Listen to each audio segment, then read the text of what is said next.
کے جوڑے سے پیدا ہوئی، آدم علیہ السلام اور بی بی حوا۔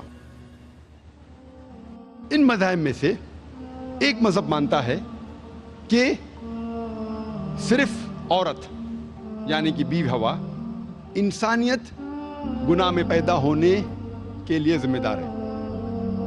یہ مذہب کہتا ہے کیونکہ ایک عورت نے گناہ کیا، ایک عورت کے وجہ سے ساری انسانیت گناہ میں پیدا ہوئی۔ اسلام اس بات کو بالکل نہیں مانتا۔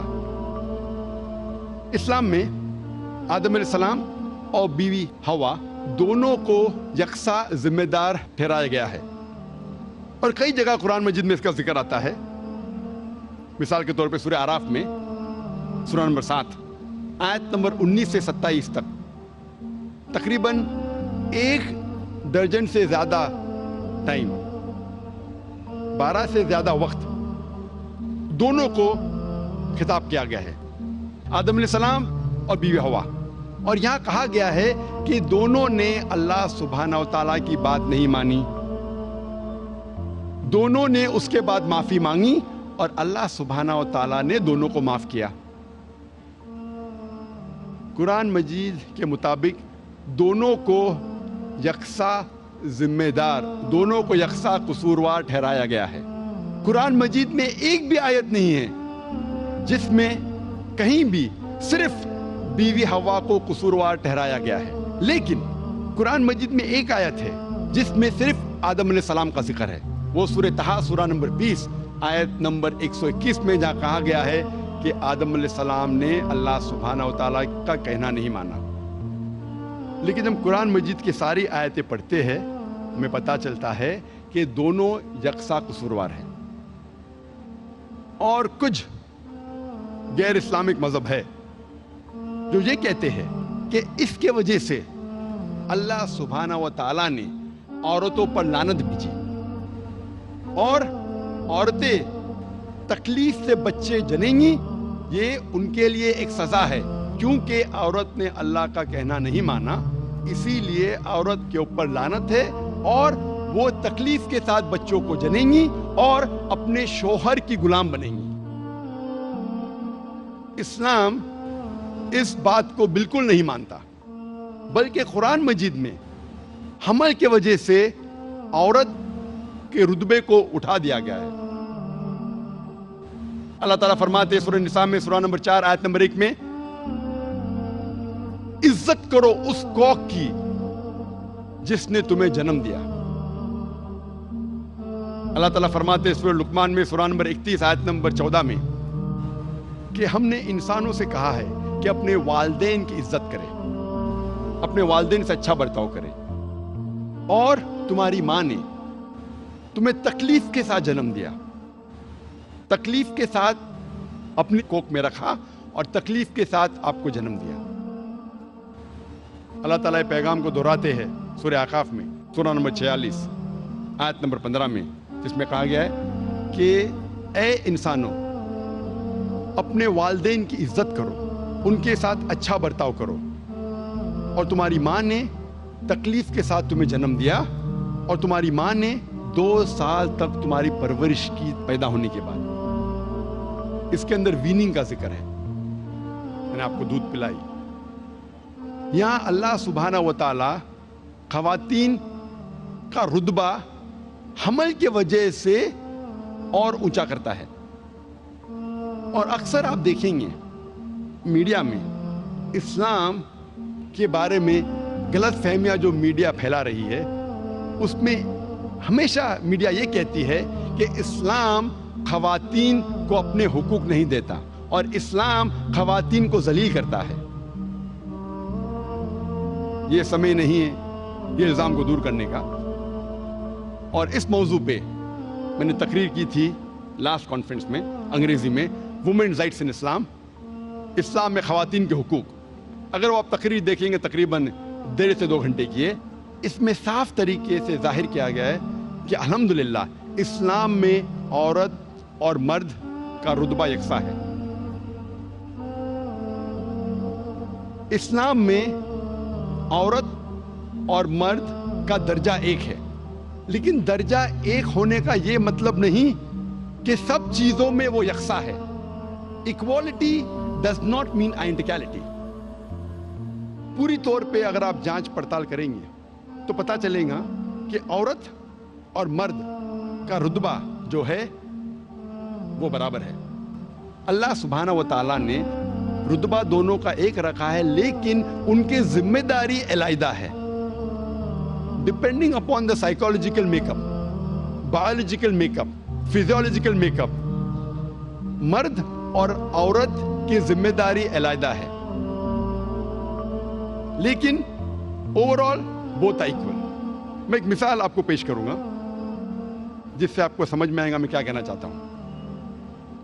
مثال کے طور پہ ایک کلاس میں ایگزامینیشن ہوتا ہے اور دو طلبہ کو سب سے بہترین مارکس ملتے ہیں, دونوں کو ملتے ہیں 80% مارکس. جب ہم تحقیق کرتے ہیں پتہ چلتا ہے کہ کوشچن پیپر میں 10 سوال تھے اور ہر سوال کا جواب دینے پہ طالب کو ملیں گے 10 مارکس میکسیمم. ہم تحقیق کرتے دو طلبہ, طالب اے اور طالب بی, دونوں کو 80% ملتا ہے. ان کا جب آنسر شیٹ ہم دیکھتے تو پتہ چلتا ہے کہ کوشچن نمبر 1 کے جواب میں طالب اے کو ملتا ہے 10 میں سے 9 مارکس, طالب بی کو ملتا ہے 10 میں سے 7 مارکس. تو آنسر نمبر 1 میں طالب اے کا رتبہ بی سے زیادہ ہے. Student A has a degree of advantage over B. سوال نمبر 2 کے جواب میں اسٹوڈنٹ بی کو ملتا ہے 10 میں سے 9 مارکس اور اسٹوڈنٹ اے کو ملتا ہے 10 میں سے 7 مارکس. تو جواب نمبر 2 میں اسٹوڈنٹ بی کا رتبہ اونچا ہے. Student B has a degree of advantage over student A. باقی سارے 8 سوال کے جوابوں میں دونوں اسٹوڈنٹ اے اور بی کو ملتا ہے 10 میں سے 8. آپ جب حساب لگاتے ٹوٹل کرتے ہیں ہمیں پتا چلتا ہے دونوں اسٹوڈنٹ کو اے اور بی, طالب اے اور بی دونوں کو ملتا ہے 100 میں سے 80 مارکس. اسی طریقے سے کچھ چیزوں میں عورتوں پہ ذمہ داری زیادہ ہے, کچھ چیزوں میں مرد پہ ذمہ داری زیادہ ہے, لیکن پوری طور پہ آدمی اور مرد اسلام میں ایک ہی درجے کے ہیں. مثال کے طور پہ اگر ایک چور میرے گھر میں داخل ہوتا ہے, میں نہیں کہوں گا میں خواتین کے حقوق میں مانتا ہوں, I believe in women's rights. میں نے کہوں گا میری بہن اور میری بیوی سے کہ جا کے چور کا سامنا کرو. میں جانتا ہوں کہ آدمی عورت سے زیادہ طاقتور ہے, اور اللہ سبحانہ تعالیٰ فرماتے سورہ نساء میں سورہ نمبر 4 آیت نمبر 34 میں کہ اللہ سبحانہ و تعالیٰ نے مرد کو عورت سے زیادہ طاقت دی ہے تاکہ ان کی ذمہ داری ہے کہ عورت کو سپورٹ کرے, عورت کی حفاظت کرے. تو اس کے اندر کیونکہ مرد کو طاقت زیادہ دی ہے, اسی لیے مرد کی ذمہ داری ہے کہ وہ عورت کی حفاظت کرے. میں یہ نہیں کہہ سکتا ہوں I believe in women's rights, میں خواتین کے حقوق میں مانتا ہوں اس لیے میری بہن, میری اہلیہ, میرے والدہ جا کے جھگڑا کرے. دوسری مثال ہے, یہ کہا گیا ہے صحیح بخاری میں جلد نمبر 8 کتاب الآداب چیپٹر نمبر 2 حدیث نمبر 2 میں ایک شخص محمد صلی اللہ علیہ وسلم کے پاس آتے ہیں اور ان سے کہتے ہیں کہ ساری دنیا میں مجھے سب سے زیادہ محبت کس سے کرنا چاہیے؟ اور اللہ کے رسول فرماتے تیری ماں سے. پھر وہ شخص کہتے اس کے بعد کون؟ اللہ کے رسول فرماتے تیری ماں. وہ شخص کہتا ہے اس کے بعد کون؟ اللہ کے رسول فرماتے تیری ماں. چوتھی بار جب پوچھتا ہے اس کے بعد کون؟ اللہ کے رسول فرماتے تیرا باپ. اس سے ہمیں یہ معلوم پڑتا ہے کہ 75% 3/4 حصہ اپنے محبت کا ہر انسان کو دینا چاہیے اپنے والدہ کو, اور 25% 1/4 حصہ دینا چاہیے اپنے والد کو. مختصر سا ہم یہ کہہ سکتے کہ والدہ کو ملتا ہے گولڈ میڈل, سونے کا تمغہ, والدہ کو ملتا ہے سلور میڈل, چاندی کا تمغہ, والدہ کو ملتا ہے برونز میڈل, تمغے کا تمغہ, اور والد کو اطمینان رکھنے کے لیے ملتا ہے صلح بخش انعام، کنسولیشن پرائز. یہ ہمارے آخری نبی محمد صلی اللہ علیہ وسلم کی تعلیمات ہے اور ہمیں اس پہ عمل کرنا چاہیے. تو اس چیز میں ہمیں پتہ چلتا ہے کہ عورتوں کا درجہ، کیونکہ وہ انسان کو اپنے پیٹ میں 9 مہینے رکھتی ہے اور تکلیف کے ساتھ جنم دیتی ہے، عورتوں کا رتبہ اللہ سبحانہ و تعالیٰ اور اونچا کرتا ہے. تو اس طریقے سے اللہ سبحانہ و تعالیٰ depending upon the biological make up, the physiological make up, the psychological make up, different roles, different ذمہ داری دی گئی ہے، لیکن پوری طور پہ اوور آل مرد اور عورت کا درجہ ایک ہے. اسلام میں ہم یہ نہیں مانتے کہ خدا اللہ سبحانہ و تعالیٰ صرف ایک ہی ٹائپ کے انسانوں کا مالک ہے یا خالق ہے. ہم یہ نہیں مانتے کہ اللہ سبحانہ و تعالیٰ صرف ایک گروہ یا ایک قسم کے انسانوں کا خالق ہے.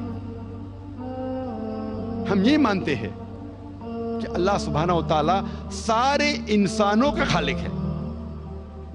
اور اللہ تعالیٰ فرماتے ہیں سورہ فاتحہ میں، سورہ نمبر 1 آیت نمبر 1 یا 2 میں، الحمدللہ رب العالمین، ساری تعریف ہے اس اللہ کی جو سارے عالموں کا رب ہے، سارے عالموں کا، اس دنیا کا اور جتنی دنیا موجود ہے اس کا رب ہے. اور قرآن میں جن نے فرمایا ہے سورہ ناس میں، سورہ نمبر 114 آیت نمبر 1 میں، قل اعوذ برب الناس، کہو کہ میں پناہ چاہتا ہوں سارے انسانوں کے رب میں. یہ رب جو ہے سارے انسانوں کا ہے، صرف ایک قسم کے انسان کا نہیں، سارے انسانوں کا رب ہے، چاہے وہ گورے ہو یا کالے ہو، چاہے امیر ہو یا غریب ہو، چاہے ہندو ہو یا مسلم ہو، سکھ ہو یا عیسائی ہو، یہ سارے انسانوں کا مالک ہے اور خالق ہے. اسی لیے قرآن مجید میں کہیں جگہ آتا ہے یا ایھا الناس، یا ایھا الناس، یا ایھا الناس، اے انسانوں، اے انسانوں. قرآن مجید میں ہمیں کئی تعلیمات ملتی ہے جس سے عالمی بھائی چارہ کو بڑھاوا ملتا ہے، جس سے عالمی بھائی چارہ اس دنیا میں قائم ہو سکتا ہے. اللہ سبحانہ فرماتے ہیں سورہ مائدہ میں، سورہ نمبر 5 آیت نمبر 32 میں، کوئی بھی انسان دوسرے انسان کا قتل نہیں کرنا چاہیے، صرف قتل کے بدلے قتل، یا کوئی انسان اس زمین پہ فساد پھیلا رہا ہے. ورنہ کوئی انسان دوسرے انسان کا جب قتل کرتا ہے وہ گویا کہ ساری انسانیت کا قتل کر رہا ہے. اور اگر کوئی بھی انسان دوسرے انسان کی جان بچاتا ہے گویا کہ ایسا ہے کہ سارے انسانوں کی جان بچا رہا ہے. اسے پتہ لگتا ہے کہ کوئی بھی انسان ایک دوسرے انسان کا قتل کرتا ہے، معصوم انسان کا، چاہے وہ مسلمان ہو یا غیر مسلمان ہو. قرآن میں لکھا ہے اگر کوئی بھی انسان دوسرے معصوم انسان کا قتل کرتا ہے وہ ایسا ہے کہ ساری انسانیت کا قتل کر رہا ہے. اور اگر کوئی بھی انسان کی جان بچاتا ہے وہ ایسا ہے کہ ساری انسانیت کی جان بچا رہا ہے. اگر مرڈر یا قتل اس زمین سے نکل جائے گا، اگر کوئی بھی بے گناہ کا قتل نہیں کرے گا، تو انشاءاللہ یہ عالمی بھائی چارہ اس سے بڑھے گا. اسلام میں ہمیں سکھایا جاتا ہے کہ چوری مت کرو، چوری بند ہو جائیں گی تو انشاءاللہ بھائی چارہ بڑھے گا. اسلام کا ایک رکن ہے زکوٰۃ. ہر امیر انسان کو جس کے پاس 85 گرام سونا سے زیادہ بچت ہے اس کے لیے فرض ہے کہ وہ ہر سال 2.5% اس بچت میں سے غریبوں میں بانٹے. اگر ہر امیر انسان زکوٰۃ دے تو غریبی اس دنیا سے مٹ جائیں گی. کوئی بھی انسان بھوک سے کبھی نہیں مرے گا. اگر ہر امیر انسان زکوٰۃ دے انشاءاللہ بھائی چارہ بڑھے گا. اللہ تعالیٰ فرماتے ہیں کہ ایک دوسرے کی مدد کرو. اللہ تعالیٰ فرماتے ہیں سورہ ماؤن میں سورہ نمبر 107 آیت نمبر 1 سے 7 میں ارأیت الذی یکذب بالدین فذلک الذی یدعو الیتیم ولا یحض علی طعام المسکین فویل للمصلین الذین هم عن صلاتهم ساہون الذین هم یراؤون ویمنعون الماعون۔ کیا آپ دیکھتے نہیں وہ انسان کو جو آخرت کو جھٹلاتا ہے، جو یتیموں